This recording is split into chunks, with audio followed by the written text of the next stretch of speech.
بطور مسلمان ہمارا یہ فریضہ بنتا ہے کہ ہم نبی کریم صلی اللہ علیہ وآلہ وسلم کے ارشادات پر عمل کریں، اور کریم آقا صلی اللہ علیہ وآلہ وسلم نے ہمیں جو حکم کیا اس کو ہر صورت پورا کرنے کی کوشش کریں۔ میرے کریم آقا صلی اللہ علیہ وآلہ وسلم نے فرمایا کہ حلال رزق کمانا بھی عبادت ہے، اور جو شخص اپنے ہاتھ سے محنت کر کے رزق کماتا ہے وہ اللہ کا حبیب ہوتا ہے۔ اسی لیے میرے کریم آقا نے رزق حلال کمانے کی بہت تنقید کی، اور آپ نے بیشتر موقعوں پر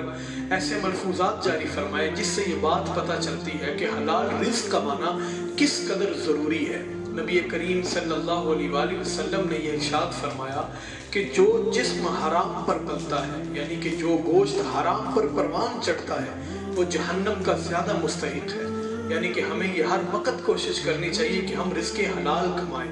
حرام رزق جو ہے وہ انسان کو جہنم کی طرف دھکیل دیتا ہے، اور ہر شخص کی یہ خواہش ہوتی ہے کہ اس کا دل روشن ہو، ہر شخص کی یہ خواہش ہوتی ہے کہ اس کی زبان سے حکمت کے جو ہیں چشمے جاری کر دیے جائیں۔ تو کریم آقا صلی اللہ علیہ وآلہ وسلم نے ارشاد فرمایا کہ جو شخص 40 دن تک رزق حلال کماتا ہے، بدلے میں اللہ تبارک و تعالیٰ اس کے دل کو منور فرما دیتا ہے اور اس کی زبان پر حکمت کے چشمے جاری فرما